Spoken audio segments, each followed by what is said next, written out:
साथियों नमस्कार, कैसे हैं आप सब लोग। रेप मैटर को लेकर आज एक इम्पॉर्टेंट टॉपिक में डिस्कस करूंगा कि जो भी एविडेंसेस रेप मैटर में फाइल पर आती हैं और ख़ासकर ऐसा आरोप अक्यूज़ पर है कि उसने व उसके दोस्तों ने लड़की को किडनैप किया, उसके बाद उन सब ने मिलकर रेप किया।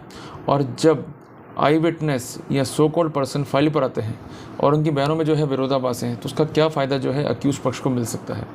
साथियों, इंडियन एविडेंस एक्ट का एक महत्वपूर्ण योगदान है क्रिमिनल जस्टिस सिस्टम में अक्यूज़ को सजा दिलाने में या इनोसेंट अक्यूज़ को बरी कराने में। साथियों, कई बार ऐसा होता है कि आप और वो कंसर्न लड़की जो है प्रेम संबंधों में है और लंबे टाइम तक आपके जो है संबंध हैं और आप आराम से जो है सेक्स को एंजॉय कर रहे हो, लड़की जो है आपका पैसा भी एंजॉय कर रही है। अल्टीमेटली जब भेद खुलता है तो बचे कैसे, सोसाइटी में अपना मुंह दिखाए कैसे। तो लड़की पक्ष वाले नमक मिर्च लगा के मसाला लगाकर एक ऐसी कहानी तैयार करते हैं कि साहब मैं किसी जगह जा रही थी, रास्ते में 4 लोग आए, मुझे किडनैप किया, मुझे उठा के ले गए और अल्टीमेटली इन लोगों ने मेरा गैंग रेप किया। पुलिस उस मामले में बिना वेरिफिकेशन के, बिना सही तथ्य को जाने FIR काट कर आपको थाने बुलाती है, आपको मजबूर करती है कि आप राज़ीनामा करो या कन्फेस करो। जब आप राज़ीनामा नहीं करते हो, कन्फेस नहीं करते हो, तो they will give you some time कि आप जो है बेल लगा लो, और कई बार समय भी नहीं मिलता है। अब प्रॉब्लम क्या होती है कि अगर आप एक बार अरेस्ट हो गए तो ये मामले को और अधिक गंभीर बनाने के लिए ये तक लिख देते हैं कि अगर इसको बेल दी गई तो ये लड़की पक्ष को नुकसान पहुंचाएगा, गवाहों को इन्फ्लुएंस करेगा, मामला गंभीर है, till conclusion of the entire trial he should be kept in the confinement.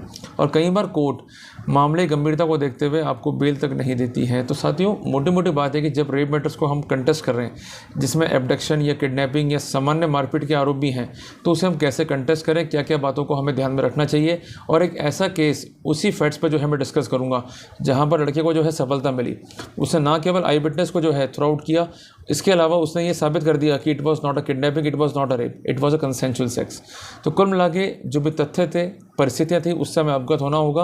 अगर हम भी ऐसी ही समस्या से गुजर रहे हैं तो ये गाइडलाइंस जो है काफ़ी हद तक हमारे काम आने वाली है। टॉपिक काफ़ी इंपॉर्टेंट है। कॉपी और एक पेन लेके बैठिए, जो कुछ बता रहा हूँ उसको नोट डाउन करते हुए चलिए, कोई दिक्कत हमें नहीं आनी है। साथियों, शुरू करते हैं आज का प्रेजेंटेशन। साथियों, जैसा कि स्क्रीन पर आप देख रहे हैं, मैंने एक बात लिखी है, rape accused got acquitted from the consent trial court. साथियों, यहाँ पर एक सबसे इंपॉर्टेंट बात है कि रेप और अक्यूज्ड, मैंने साथ साथ से लिखा है कि रेप जो है विक्टिम का नहीं हुआ है, यहाँ पर रेप जो है वो अक्यूज्ड का हुआ है, क्योंकि अक्यूज्ड को उस प्रक्रिया का हिस्सा बना दिया गया है, उस केस का हिस्सा बना दिया गया है जो केस किसी भी रूप में लॉन्च होने लायक नहीं था, किसी भी रूप में रजिस्टर होने लायक नहीं था।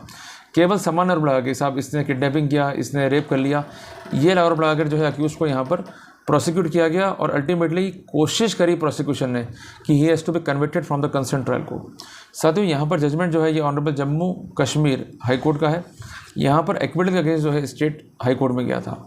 साथियों, यहाँ पर जो कंसर्न फादर है प्रोसिक्यूट्रिक्स का, इसका यह आरोप है कि उसकी लड़की जब उसकी मैटरनल ग्रैंड मदर के घर से आ रही थी तो कुछ लोग जो है उसे जबरन उठा के ले गए और अल्टीमेटली ये मालूम पड़ा कि इन लोगों ने रेप भी किया है, इन लोगों ने सामान्य मारपीट भी कारित की है। तो इन लोगों को चार्ज किया गया सेक्शन 363, 376, 323 RPC के अंदर। RPC means Ranbir penal code. अगर अपन बात करें जम्मू कश्मीर की, वहाँ पर IPC लागू नहीं होता है, वहाँ पर लागू है रणबीर पेनल कोड। ठीक है जी। तो उस सिनेरियो में जो रेस्पोंडेंट था वो चार्जशीटेड हुआ, उसने चार्जेस को डिनाई किया और क्लेम किया ट्रायल को। साथियों, यहाँ पर ट्रायल कोर्ट ने जो केस था उसको डिसमिस कर दिया और अक्यूज को जो है एक्विट कर दिया। और कोर्ट का कहना है कि प्रोसिक्यूशन जो है किसी भी रूप में चार्जेस को जो है साबित नहीं कर पाया। अपीलेंट जो है फिर हाई कोर्ट में गए, उनका कहना है कि ट्रायल कोर्ट ने डॉक्यूमेंट्री एविडेंस को नहीं देखा, कोर्ट ने जो है ऑक्यूजर एविडेंस को नहीं देखा, गलत रूप से जो है अपील को अलाउ किया, judgment is liable to be set aside. Respondent जो है अपीयर हुए, महत्वपूर्ण प्ले किया था कि एक्विटल का अगर फैसला हो गया है तो उसमें अपीलेंट कोर्ट को इंटरफेयर नहीं करना चाहिए unless there is a ground to interfere. सबसे इंपॉर्टेंट बात, प्रोसिक्यूशन किसी भी रूप में बियॉन्ड डाउट साबित नहीं कर पाया कि हमने एब्डक्शन किया या किडनैपिंग किया या हमने रेप किया या सामान्य जो है मारपीट करी। On mere surmises and conjecture the case could not be allowed to be run. Ultimately court ने जो है तथ्यों को और फैक्ट्स को कंसिडर करते हुए जो कंसर्न अक्यूज है उनको बरी करने की ऑर्डर की है। मामला जब हाईकोर्ट में गया तो हाईकोर्ट ने हर एक फैक्ट को एग्जामिन किया। सबसे इंपॉर्टेंट, ये केस बटा हुआ 3 हिस्सों में। एक तो है कंप्लेनेंट जो कि है लड़की का फादर, दूसरा है प्रोसिक्यूट्रिक्स या विक्टिम, और तीसरा है अदर विटनेसेस जो कि इस केस को सपोर्ट करने के लिए प्रोसिक्यूशन ने लगाए थे। जो कंसर्न फादर है, he came to know about the daughter in the evening after the day of the incident. ये महत्वपूर्ण बात थी। और सबसे इंपॉर्टेंट बात है कि कुछ लोगों ने उसे कहा कि उन्होंने उसकी लड़की को लास्ट बार जो है देखा है एट द अक्यूज शॉप। और सबसे इंपॉर्टेंट बात, he lodges the kidnapping complaint against him on the basis of that. तो कहने की बात है कि he was not the eye witness, he was a hearsay witness, और किसी ने इसको जानकारी दी, उसके आधार पर इसने ये मान लिया कि चूंकि वो लास्ट बार जो है अक्यूज की शॉप पर देखी गई थी, इसलिए उसने किडनैप भी कर लिया और उसने इसका रेप भी कर दिया होगा। यहाँ पर जो प्रोसिक्यूट्रिक्स है उसका कहना ये था कि जब वो घर जा रही थी तो बस स्टैंड पे थी, 4 लोग आए इंक्लूडिंग द अक्यूज, इन्होंने इसको थ्रेट किया कि कोई अलार्म रेज नहीं करे, उसको उठा के ले गए और अल्टीमेटली उसके साथ रेप किया। और ये काम जो है इन्होंने लगातार किया और उसको उन्होंने एक शेड में भी जो है पूरी रात रखा। उसने क्लियरली जो है डिनाई किया any knowledge about the informant about the incident. साथियों, जब प्रोसिक्यूटर से इस बारे में क्वेश्चन पूछा गया कि भाई आप उन लोगों को जानती हो जिनके मार्फत सूचना जो है पिताजी को मिली, तो शी स्पेसिफिकली स्टेटेड कि मैं उन लोगों को नहीं जानती हूँ। यहाँ तक कि जो क्लोज रिलेटिव थे जो इस केस में एग्जामिन हुए, उनका कहना यह था कि ये चिल्ला रही थी और अक्यूज जो है घसीटते हुए ले जा रहा था, but they did not take it proper to rescue her और to share the occurrence with anybody. ना तो उन्होंने इसमें रेस्क्यू करने का प्रयास किया और ना ही किसी को उन्होंने इस घटना को बताने का जो है प्रयास किया। तो ये जो उनके कंडक्ट पे जो है डाउट क्रिएट करता है।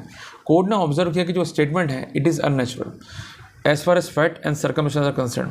इसके अलावा जो बर्थ सर्टिफिकेट है प्रोसिक्यूटर्स का, वो भी रिवील करता है कि ये माइनर नहीं है, ये जो है मेजर है।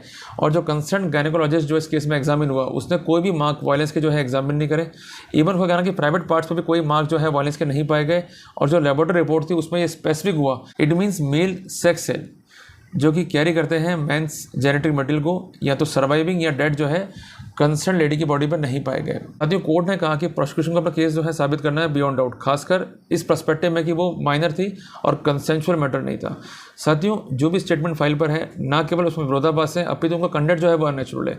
तो कोर्ट ने फैक्ट एंड सर्कमस्टेंसेस को देखते हुए कहा कि जो फैसला ट्रायल कोर्ट का है बिल्कुल ठीक है, इसमें कोई भी गुंजाइश जो है वो इंटरफेयर की नहीं बनती है और अल्टीमेटली अपील को जो है डिसमिस किया गया। साथियों, कुल मिला के फैक्ट एंड सर्कमस्टेंसेस को देखते हुए कोर्ट ने जो है अक्यूज पर्सन को रिहा करने के आदेश दिए और जो रिहाई का आदेश था उसको अपील कर दिया।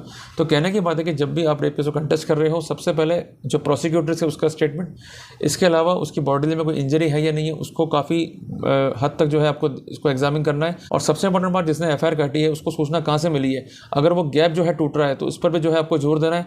और जिन लोगों ने घटनाएं देखी, उन्होंने रेस्क्यू करने के बचाने के क्या क्या प्रयास किए, उस पर जो है आपको जोर देना है। अगर एविडेंस जो है मैच नहीं हो रही है, उसमें विरोधाभास है और ऐसा मालूम पड़ता है कि लड़की जो है वो कंसेंशुअल सेक्स में है, मेजर है और चीज़ों को समझती है, तो इस सिनेरियो में रेप का एलिगेशन जो है एट्रीब्यूट नहीं किया जा सकता। तो साथियों, इंपॉर्टेंट लीगल अपडेट है आपके राइट्स के लिए। साथियों, चीज़ों को समझें, अप्लाई करें। साथियों, पढ़ेगा इंडिया तभी बढ़ेगा इंडिया। साथियों, इस थीम में हमें काम करना है, लीगली हमें अपडेट होना होगा, तभी हमारा शोषण नहीं होगा, तभी हम अपने राइट्स को जो है प्रोटेक्ट कर पाएंगे। साथियों, मिलते हैं एक नए टॉपिक के साथ, तब तक के लिए जय हिंद, जय भारत।